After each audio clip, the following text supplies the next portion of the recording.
சனி பகவான் வக்ர பயிற்சி அடைஞ்ச காலகட்டத்தில் மகர ராசியில் பிறந்த நண்பர்களுக்கு இந்த பிரபஞ்சம் எந்த மாதிரியான ஒரு மாற்றங்களை தரப்போகுதுன்றது பற்றி தானங்க ஆதாரபூர்வமாக முழுமையாக இந்த பதிவில் நம்ம பார்க்க போகிறோம். பொதுவாக மகர ராசிக்கு அதிபதியே சனி பகவான் தானுங்க. மகர ராசியில் வரக்கூடிய நட்சத்திரங்கள் முதல் நட்சத்திரம் விநாயகர் பிறந்த நட்சத்திரமான உத்திராடம் நட்சத்திரம், 2வது பாதம், 3வது பாதம், 4வது பாதம். பிறகு வரக்கூடிய விஷ்ணு பகவானுடைய நட்சத்திரமான திருவோணம் நட்சத்திரம் 4 பாதம். அதன் பிறகு வரக்கூடிய வசுக்கள் அப்படின்னு சொல்லக்கூடிய கடவுளுடைய நட்சத்திரமான அவிட்டம் நட்சத்திரம் முதல் பாதம், 2வது பாதம். அப்போது மகர ராசி அதிபதி சனி பகவான் ராசிக்கு 2வது பாவகன் சொல்லக்கூடிய குடும்பஸ்தானத்தில் தனஸ்தானத்தில் வக்ரம் அடைகிறாரு. அப்படின்னா யாருடைய சாரத்தில் வக்ரம் அடைகிறாருன்றது தான் கேள்வி.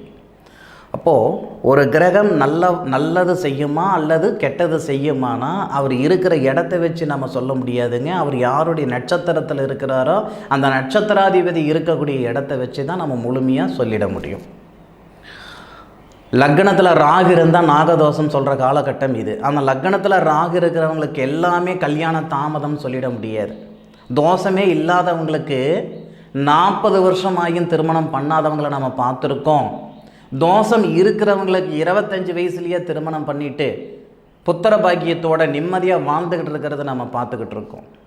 அப்போது ஒரு கிரகம் இருக்கிற தன்மை தான் முக்கியமே தவிர அந்த கிரகம் இருக்கிற இடம் மட்டும் வச்சு நம்ம சொல்கிறது முழுமையான ஜோதிடம் ஆயிடாது.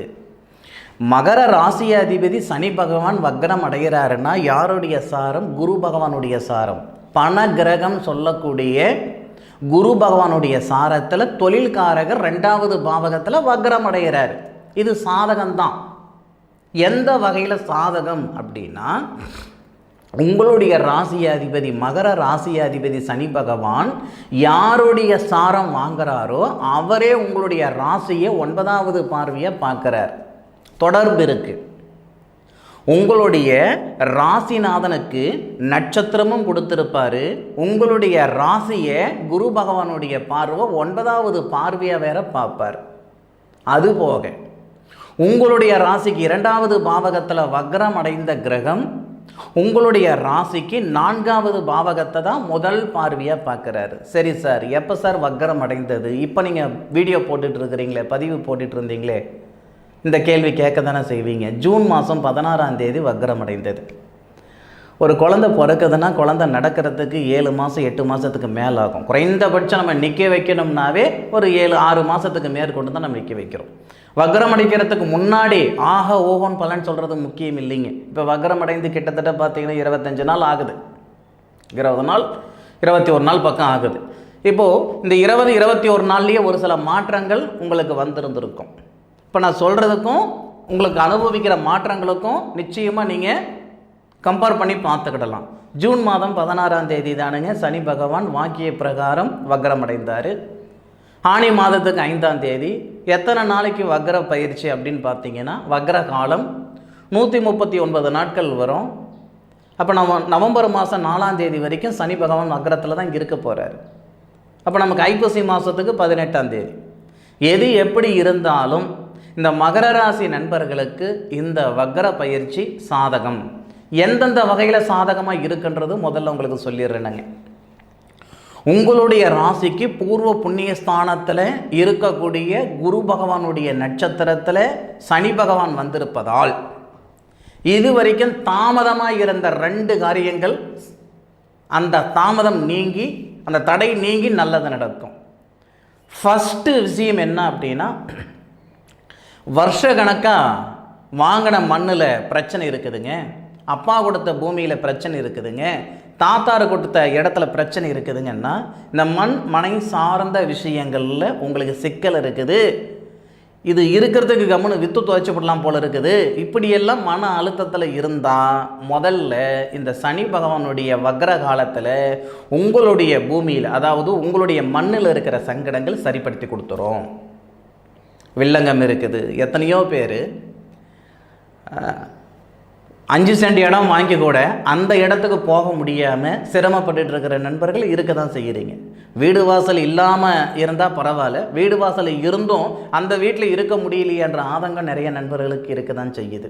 வீடு கட்டிகிட்டு இருந்தோம், அரையும் குறையமாக நின்று போச்சு, எப்படா நான் முடிக்கிறதுன்ற ஆதங்கத்தில் நான் இருக்கிறேனுங்க அப்படின்னா, இந்த மகர ராசியில் பிறந்த நண்பர்கள், நீங்கள் உத்திராடம் நட்சத்திரத்தில் பிறந்திருந்தாலும் சரிங்க, திருவோணம் நட்சத்திரத்தில் பிறந்திருந்தாலும் சரிங்க, அல்லது அவிட்ட நட்சத்திரத்தில் பிறந்திருந்தாலும் சரி, மகர ராசியில் வந்தவங்களுக்கு சனி பகவான் வக்ர காலத்தில் மண் மனையில் இருக்கிற சங்கடங்கள் 100% சரிப்படுத்தி கொடுத்துரும். அதில் மாற்று கருத்து இல்லை. சார் 7 நாட்டு சனி நடக்குதுன்னு சொல்கிறாங்க, அதுவும் பாதச்சனின்னு சொல்கிறாங்க, விரயச்சனின்னு சொல்கிறாங்க, சனி வேறு வக்ரம் அடைஞ்சிருக்கிறாரு, இதெல்லாம் ஒன்றும் நாங்கள் தொந்தரவு பண்ணாதா? இந்த மாதிரி யோசனைகள் வரதானே செய்யும். அதாவதுங்க, பொதுவாகவே மகர ராசிக்கு சனி பகவான் ஆட்சி கிரகமாக இருந்தாலும் சனி பகவானுக்கு செல்ல பிள்ளைகள் யாருன்னு கேட்டிங்கன்னா இந்த மகர ராசியில் பிறந்தவங்க. ஜென்மச்சனியிலேயே உங்களுக்கு பெருசாக பாதிப்பு கொடுக்காது, பாதச்சனியிலேயே உங்களுக்கு பாதிப்பு கொடுத்துட போகுது. அதுபோக உங்களுடைய ராசிநாதன் சனி பகவான் தான் தொழில்காரகன் பணக்கார கிரகன் சொல்லக்கூடிய குரு பகவானுடைய சாரம் ஏறி குரு பகவானுடைய பார்வையும் உங்களுடைய ராசிநாதனுடைய பார்வையும் உங்களுடைய ராசிக்கு 11வது பாவகன் சொல்லக்கூடிய லாபஸ்தானத்தில் பார்க்குறாங்க. லாபஸ்தானத்தில் மட்டும் சனி பகவான் வக்ரம் அடைஞ்ச காலகட்டத்தில் லாபஸ்தானாதிபதின்னு சொல்லக்கூடிய செவ்வாவுடைய பார்வை, தகரியஸ்தானம் அப்படின்னு சொல்லக்கூடிய குரு பகவானுடைய பார்வை, உங்கள் ராசிநாதன் அப்படின்னு சொல்லக்கூடிய சனி பகவானுடைய பார்வை, இந்த 3 கிரகங்களுடைய பார்வையும் உங்களுடைய ராசிக்கு உங்களுடைய ராசிக்கு 11வது பாவகத்தில் பார்க்குறாங்க. இதில் ஒரு முக்கியமான ஒரு சமாச்சாரம் என்ன அப்படின்னா, நமக்கு 9 கிரகங்கள் இருந்தாலும் இதில் வெளி சுற்று கிரகங்கள் உள் சுற்று கிரகங்கள் இருக்குது. இப்போ பூமி இருக்குது அப்படின்னா, பூமின்றது நம்ம ஜாதகத்தில் எப்படி அமைச்சிருக்கிறாங்க, வடிவமைச்சிருக்கிறாங்க அப்படின்னா, அந்த ராசி கட்டம் இருக்குது இல்லைங்களா, 12 பாவகம் இருக்குது இல்லைங்களா, அந்த 12 பாவகத்தை தான் பூமியாக வடிவமைச்சிருக்கிறாங்க. பிரதானம் அப்படின்றது நமக்கு பூமி தானுங்க. அப்போது அந்த பூமி இருக்குன்னா அந்த பூமியில் வெளி சுற்று கிரகங்கள், அந்த வெளி சுற்று கிரகங்கள் வக்ரம் அடையக்கூடிய கிரகங்கள் 3 கிரகங்கள் தான். உள் சுற்று கிரகங்களில் வக்ரம் அடையக்கூடிய கிரகங்கள் 2 கிரகங்கள். அப்போது இயல்பாகவே பார்த்திங்கன்னா முழுமையான வக்ரத்தில் வரக்கூடியது 5 கிரகங்கள் மட்டும்தான். ராகுவும் கேதுவும் வக்ரம் அடைந்தாலும் கிரகண காலத்தில் மட்டும்தான் அவங்க வக்ரத்தில் இருப்பாங்க. மாத கணக்காக நாள் கணக்கெல்லாம் அவங்க வக்ரத்தில் இருக்க மாட்டாங்க. புதனும் சுக்கிரனும் உள் சுற்று கிரகங்கள், செவ்வாய் சனி குரு, இந்த 3 கிரகங்கள் தான் வெளி சுற்று கிரகங்கள். அப்போது இந்த வெளி சுற்று கிரகங்களான இந்த 3 கிரகங்களுடைய பார்வையும் உங்களுடைய ராசிக்கு 11வது பாவகன் சொல்லக்கூடிய லாபஸ்தானத்தை பார்க்கக்கூடிய ஒரே தருணம் இந்த தருணம் தான். இப்போ உங்களுக்கு நான் இந்த பலன் சொல்கிறேன் இல்லைங்களா, இப்பத்தில் இருந்தே நமக்கு அடுத்த மாதம் என்ன மாதம் வருதுங்க, ஆடி மாதம் வருது. அதன் பிறகு வரக்கூடிய மாதம் என்ன மாதம் வருதுங்க, நமக்கு ஆவணி மாதம் வரும். ஆவணி 16 தேதி வரைக்கும் 100% இந்த மகர ராசியில் பிறந்த நண்பர்களுக்கு யோகம் தானுங்க. இது நீங்கள் எப்படி வேணாலும் எடுத்துக்கோங்க. என்ன யோகம் அப்படின்னு கூட நீங்கள் என்ன யோகம் பேர் வச்சாலும் வச்சுக்கோங்க. அதை பற்றி நான் இந்த யோகம் தான் வரும் அப்படின்னலாம் நான் சொல்ல விரும்பலை. அதாவதுங்க, ஒரு விஷயம் புரிஞ்சுக்கிடுங்க, இந்த பிரபஞ்சம் யாரையும் கையை பிடிச்சி கூட்டிகிட்டு போகாது, கூட்டிகிட்டு போய் ஒரு இடத்துல போய் நிறுத்தாது. நமக்கான இடத்த நாம் தான் தேடி கண்டுபிடிச்சி ஓடி அந்த இடத்துக்கு போய் சேர்ந்துக்கிடணும்.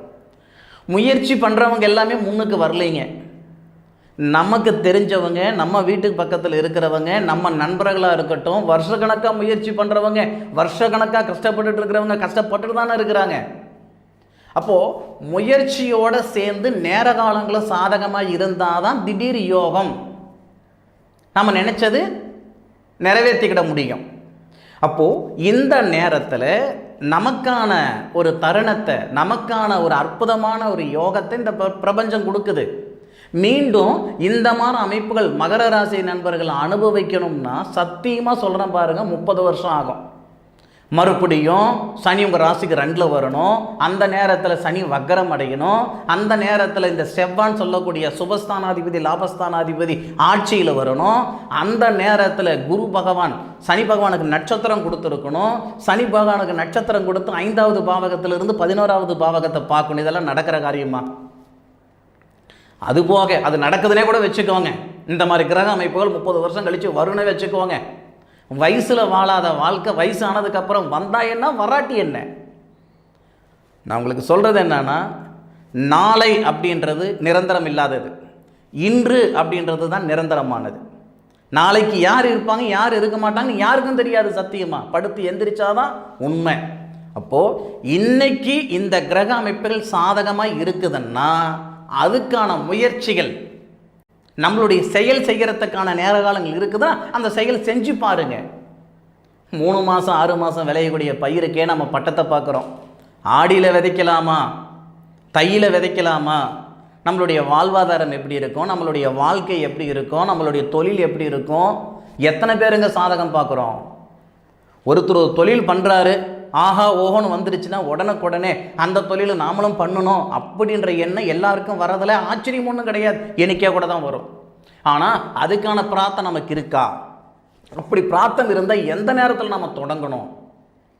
இதுக்காக தானுங்க நம்ம முன்னோர்கள் அருமையாக அற்புதமாக பேனா பேப்பர் கண்டுபிடிக்கிறதுக்கு முன்னாடியே ஓலைச்சுவடியில் இந்த ஜோதிட பொக்கிஷத்தை உருவாக்கி கொடுத்தாங்க. இன்றைக்கி இருக்கிற ஜோதிடர்களுக்கு நான் சொல்கிறேனுங்க, ஜோதிடர்களுக்கு சொல்கிறது என்ன, உங்களுக்கு நான் என்ன தெரியுமா சொல்கிறேனுங்க, ஏன்னா ஜோதிடர்களை சொல்லலை, உங்ககிட்ட நான் சொல்கிறது என்னென்னா, 1000 ஜோதிடர்கள் இல்லை 1,00,000 ஜோதிடர்கள் தப்பாக இருக்கலாம், ஜோதிடம் ஒரு காலத்துலேயும் தப்பாகாது. இந்த நேர காலங்கள் உங்களுக்கான நேர காலங்கள். இதில் என்னென்ன நடக்கும்ன்ற விவரம் சொல்லிடுறேன், கேட்டுக்கோங்க. சுபஸ்தானாதிபதி முதல்ல மண்ணு மனையில் இருக்கிற சங்கடங்கள் சரியாகன்னு சொல்லிட்டேன். அடுத்தது சுபஸ்தானாதிபதி சுபஸ்தானத்தில் இருக்கா. அப்படி கனவுன்றது எல்லாருக்கும் இருக்குதானங்க ஐயா செய்யுது. சொந்த வீடு வாசல் வாங்கணுன்ற ஆசை யாருக்கு இல்லாமல் இருக்கும்? சொந்தமாக ஒரு கார் வாங்கணுன்ற ஆசை யாருக்கு இல்லாமல் இருக்கும்? சொந்தமாக ஒரு பைக்கு வாங்கணுன்ற எண்ணம் யாருக்கு இல்லாமல் இருக்கும்?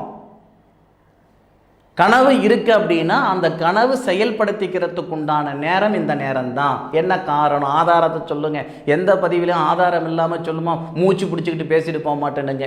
ஒரு நண்பர், அருமையான நண்பர், யாருன்னு தெரியல, கமெண்ட்டில் சொல்லியிருந்தார் டைம் பாஸ் அப்படின்னு சொல்லியிருந்தார். அப்படியே கூட இருக்கட்டுமே, நான் சொல்கிறது உங்களுக்கு நடக்கணும்னு விதி இருந்தால் அது மாறவாங்க போகுது. நான் சொல்லக்கூடிய வார்த்தைகள் உங்களுக்கு நடக்கணும்னு விதி இருந்தால் சத்தியமாக மாறும், நடக்கும். சரியா? இந்த நேரத்தில் மண்மனை வாங்கிறதுக்கான நேரம். புதுசாக ஏற்கனவே மண்மனையில் இருக்கிற சிக்கல் சரியாகன்னு சொன்னேன். யாருக்கு வயிறு வலி இருக்குதோ அந்த வயிறு வலி தான் சரியாகன்னு சொன்னேன். ஆனால் இந்த நேரத்தில் மீண்டும் மண் அல்லது மனை உருவாக்கணுன்ற எண்ணத்தில் இருக்கிறீங்க, சொந்த வீட்டில் இருக்கணும்னு ஆசை இருக்குது. 40 வருஷமாக நான் வாடகை வீட்லேயே இருந்துட்டேன் சார், 30 வருஷமாக 20 வருஷமாக நான் வாடகை வீட்லேயே இருந்துட்டேன் சார் அப்படின்னு சொல்கிறவங்க இருக்குதானே செய்கிறீங்க.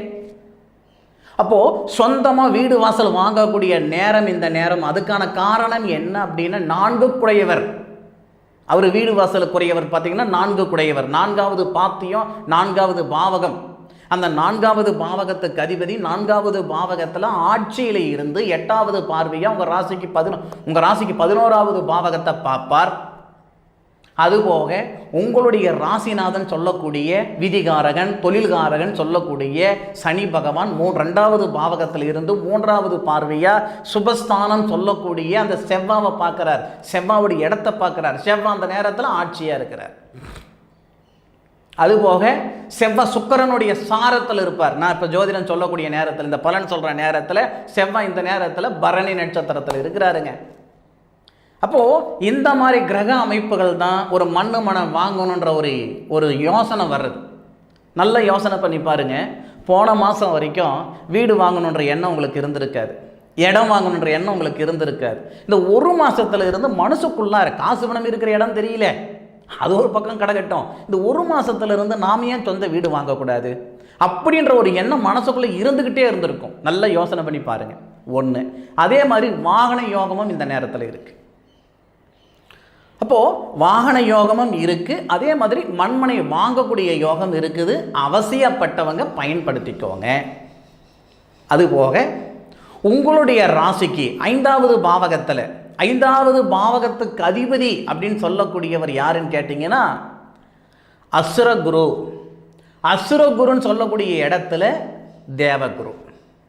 அப்போது அந்த தேவகுரு யாருடைய சாரத்தில் இருக்கிறாருன்னா ரோகிணி நட்சத்திரத்துக்கு வரக்கூடிய தருணத்தில், ரோகிணி நட்சத்திராதிபதி யாருன்னு கேட்டிங்கன்னா சந்திரன், கிருஷ்ணர் பிறந்த நட்சத்திரம்னு சொல்லுவாங்க. அப்போது உங்களுடைய ராசிக்கு, இந்த மகர ராசிக்கு நேர் 7வது பாவகத்துக்கு அதிபதி. 7வது பாவகத்துக்கு அதிபதி நட்சத்திரத்தில் இருந்து 9வது பார்வையாக உங்கள் ராசியை பார்க்கக்கூடிய தருணத்தில் வருஷ கணக்காக திருமணத்தில் தடை இருந்தாலும் இந்த சனி பகவான் வக்கர காலகட்டத்தில் அந்த திருமண தடைகள் விலகும். சார், என் ராசிநாதனே வக்கரத்தில் இருக்கிறாரு, எப்படி சார் கல்யாணம் நடக்கும்? நடக்கணும்னு விதி இருந்தால் மாறவா போகுது? அப்போது இந்த தருணத்தில் நான் போகாத கோவில் குளம் இல்லை, பண்ணாத பரிகாரம் இல்லை, 1000 பொண்ணு பார்த்துக்கிட்டனுங்க, 1000 மாப்பிள்ளைங்க என்ன பார்த்துட்டு போயிட்டாங்க, இது வரைக்கும் எனக்கு நடக்கலை, எனக்கெல்லாம் கல்யாணம் நடக்காதான்ற ஒரு இதில் தான் இருந்துக்கிட்டு இருக்கிறேனுங்க, எனக்கு கல்யாணமே வேணான்ற மனநிலையில் இருந்துக்கிட்டு இருக்கிறேனுங்கன்னு சொல்லக்கூடிய மகர ராசி நண்பர்கள் இருக்க தான் செய்கிறீங்க. அப்போது இந்த தருணத்தில் அந்த திருமணத்தில் இருக்கிற தடைகள் நீங்கிறதுக்கான வாய்ப்புகள் இருக்குது. திடீர் திருமண யோகம். நான் முதலியே சொன்னேன் இல்லைங்களா, என்ன சொன்னேனுங்க, யோகம் அப்படின்ட்டு ஒரு பெயர் நான் வைக்க விரும்பலை, இந்த யோகம் தான் அப்படின்ட்டு ஒரே ஒரு பெயர் மட்டும் நான் சொல்ல விரும்பலை. நிறைய யோகங்கள் இருக்குது, என்ன யோகம் பேர் வைக்கிறீங்களோ நீங்கள் வச்சுக்கோங்கன்னு சொன்னேன். வாகன யோகம்னு சொன்னனுங்க, மண்மனை யோகம் வருதுன்னு சொன்னனுங்க, திருமணத்தில் இருக்கிற தடைகள் திருமண யோகம்னு சொல்லியிருக்கிறேன். இதை விட முக்கியமான விஷயம் என்னன்னா புத்திர வளர்ச்சி. மகர ராசியில் பிறந்தவங்க புத்திர பாக்கியத்தில் சங்கடங்கள் இருக்குது. திருமணமாகி வருஷம் ஆகுது, 5 வருஷம் ஆகுது, 10 வருஷம் ஆகுது, பார்க்காத வைத்தியம் இல்லை, பண்ணாத பரிகாரம் இல்லை, குழந்தை பாக்கியம் நிற்கல, குழந்தை பாக்கியம் வரலன்னு சங்கடப்பட்டுட்டு இருந்தா உங்கள் ராசிநாதன் சொல்லக்கூடிய சனி பகவானுக்கு புத்திர காரகன் அப்படின்னு சொல்லக்கூடிய கிரகம் யார்? குரு.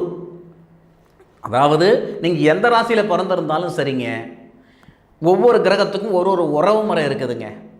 நீங்கள் மேச ராசியில் பிறந்தாலும் கும்பராசியில் பிறந்திருந்தாலும் எந்த ராசியில் பிறந்தாலும் ஜாதகத்தில் தகப்பன் கிரகம், தந்தை கிரகம் யாருன்னு கேட்டிங்கன்னா சூரியன், தாய் கிரகம் யாருன்னு கேட்டிங்கன்னா சந்திரன், சகோதரர் ஆணாக இருந்தாலும் சரி பெண்ணாக இருந்தாலும் சரி சகோதர ஸ்தானாதிபதி யாருன்னு கேட்டிங்கன்னா செவ்வாய். ஸ்தானாதிபதி கிடையாது, சகோதர காரகன். அந்த மாதிரி புத்திர காரகன் அப்படின்னா குரு. அப்போ குரு என்ன பண்ணுறாரு, உங்களுடைய ராசிக்கு 5வது பாவகத்துக்கு போயிட்டு உங்களுடைய ராசியை பார்க்கக்கூடிய தருணத்தில் உங்களுடைய ராசிநாதனுக்கு நட்சத்திரம் கொடுக்குறாரு. உங்களுடைய ராசிநாதனும் குரு பகவானும் சேர்ந்து சுபஸ்தானாதிபதினு சொல்லக்கூடிய செவ்வாவுடைய வீட்டை பார்ப்பாரு. செவ்வாய் குருவோட சேருவார். எப்போ? ஆனி மாதம் 28ஆம் தேதி. ஆனி மாதம் 28ஆம் தேதி, இந்த மாதம் தாங்க, ஆனி 28ஆம் தேதி செவ்வாய் குருவோட சேருவார். அதாவது குருமங்கள யோகம்னு சொல்லுவாங்க. அப்போ அந்த குருமங்கள யோகமாக 2 பேரும், செவ்வாவும் குருவும், அந்த நேரத்தில் விதிகாரகன் சொல்லக்கூடிய உங்கள் ராசிநாதன். அப்போ இந்த 3 கிரகங்களுடைய பார்வையும் செவ்வாவுடைய வீட்டை, அதாவது உங்கள் ராசிக்கு 11வது பாவகத்தை பார்ப்பாங்க. அதோட உங்களுடைய ராசியும் பார்க்குறாரு குரு பகவான். இந்த காலகட்டத்தில் புத்திர வளர்ச்சி பெருக போகுது. சார், நீங்கள் சொல்கிறதெல்லாம் கேட்கும்போது நல்லா இருக்குது, நடந்தால் நல்லா இருக்கும் அப்படின்ற எண்ணம் உங்களுக்கு வரதான் செய்யும். நான் ஒன்று சொல்கிறேனுங்க, நேற்று வரைக்கும் உங்கள் கண்ணில் நான் படலை, இன்றைக்கி இந்த நிமிஷத்தில் நான் கண்ணில் படுறேன் அப்படின்னா இந்த பிரபஞ்சம் ஏதோ ஒரு விஷயத்தை, ஏதோ ஒரு மெசேஜ் உங்களுக்கு கொடுக்குதுன்னு அர்த்தம் இல்லையா? அப்படி தான் நான் நினைக்கிறேனுங்க. இந்த நேரம் இது நடக்கிறதுக்கான வாய்ப்புகள் இருக்குது, அதுக்கான முயற்சி என்னவோ நீங்கள் பண்ணிக்கோங்க. அப்போ எந்த வகையிலையும் உங்களுடைய ராசிநாதன் வக்ரம் அடைந்ததால் உங்களுக்கு எந்த விதமான ஒரு பாதகமும் கிடையாது. 100% சாதகமாகவே இருக்குது. ஏற்கனவே தொழில் செய்துக்கிட்டு இருக்கிற நண்பர்களுக்கு பரவாயில்ல, நல்லாவே இருக்கும். இல்லை சார், நான் சுய தொழில் செய்யலாம்னு இருக்கிறேன், செய்யுங்க, யார் வேணான்னா. அதுக்கு முன்னாடி என்ன தொழில் செய்யணும் அப்படின்றத விட எந்த நேரத்தில் நீங்கள் தொடங்கணும் அப்படின்றது உங்களுடைய ஜாதகத்தை பார்த்தா தான் முழுமையாக சொல்லிட முடியும். எல்லாருக்கும் எல்லா விதமான வளர்ச்சியும் இந்த பிரபஞ்சம் கொடுத்தாலும் எல்லா நேரத்துலையும் கொடுக்கறது இல்லைங்க. ஒவ்வொருத்தருக்கும் ஒவ்வொரு நேரத்தில் தான் இந்த பிரபஞ்சம் ஒரு வளர்ச்சி கொடுக்குதுங்க. அப்போது உங்களுடைய கிரக அமைப்பு என்ன, உங்கள் கிரக அமைப்புக்கு எந்த தொழில் நீங்கள் செய்யணும், இந்த தொழில் தான் செய்யணும்னு முடிவு பண்ணிட்டீங்கன்னா அந்த தொழில் எந்த நேரத்தில் செய்யணும், இவ்வளோ விஷயம் இருக்குதுங்க. அப்படி முழுமையாக நீங்கள் பார்த்து செஞ்சீங்கன்னா உங்களுக்கு நட்டம் வராதுங்க. எடுத்துமா கவுத்துமான்னு செய்கிறதுனால தான் நமக்கு எல்லா விதமான ஒரு யோசனைகள் இருந்து, எல்லா விதமான தகுதி இருந்து, நம்ம செய்கிற தொழிலுக்கும் நம்ம ஜாதகத்துக்கும் சம்மதம் இல்லாமல் இருக்கிறது. நம்ம வாழ வேண்டிய வாழ்க்கைக்கும் வாழ்ந்துக்கிட்டு இருக்கிற வாழ்க்கைக்கும் சம்மதம் இல்லாமல் இருக்கிறதுக்கு காரணமே அதுதானுங்க. அப்போது உங்களுடைய ஜாதகத்துக்கு முக்கியத்துவம் கொடுங்க. நிச்சயமாக உங்களுடைய ஜாதகத்துக்கு முக்கியத்துவம் கொடுத்து பார்த்தீங்கன்னா நீங்கள் எந்த பாதையில் போகணுன்றது இந்த பிரபஞ்சம் கிளியராக சொல்லிடும். சரிங்களா? சரி நண்பர்களே, என்னுடைய காணொலியை முழுமையாக பார்த்தமைக்கு மனசிலிருந்து மனமார்ந்த நன்றிகளை சொல்லிக்கிறேனுங்க. அதுபோக ஒரு சில நண்பர்கள் இருக்கிறீங்க, என்னால் நான் வெளியூரில் இருக்கிறேனுங்க, வெளிநாட்டில் இருக்கிறீங்க, என்னுடைய சாதகத்தை பார்க்கணுன்ற ஆவல் இருக்குது அப்படின்னா, இன்றைக்கி இருக்கிற காலகட்டம் எப்படின்னா சாப்பிட்ற சாப்பாடு ஃபோனில் வாங்குகிற காலத்தில் இருக்கும். அப்போது உங்களுடைய ஜோதிடர் யாரோ அவங்களுக்கு உங்களுடைய ஜாதகத்தை அனுப்பி வைங்க. ஐயா வரத்துக்கு சந்தர்ப்பம் இல்லாமல் இருக்குது, ஜாதகத்தில் என்ன விவரம் இருக்குதோ பார்த்து சொல்லிவிடுங்கன்னு சொல்லுங்கள். Online consultation. இல்லை உங்களுடைய ஜாதகம் எனக்கு அனுப்புங்க, ஜாதகத்தை கணிச்சு கணக்கு போட்டு இதுதான் நடக்கும், இப்படி தான் நடக்கும், தெளிவாக க்ளீனாக சொல்லிவிடுறேனுங்க. சரி நண்பர்களே, மீண்டும் அடுத்த ஒரு அற்புதமான தருணத்தில் உங்கள் அனைவரையும் சந்திக்கும் வரை உங்களிடமிருந்து விடைபெறுவது உங்கள் வீட்டு ஜோதிட நண்பனான மா காளிதாஸ் மணிகண்டன். திருச்சிற்றம்பலம். வாழ்க வையகம், வாழ்க வளமுடன், வளமுடன், வளமுடன்.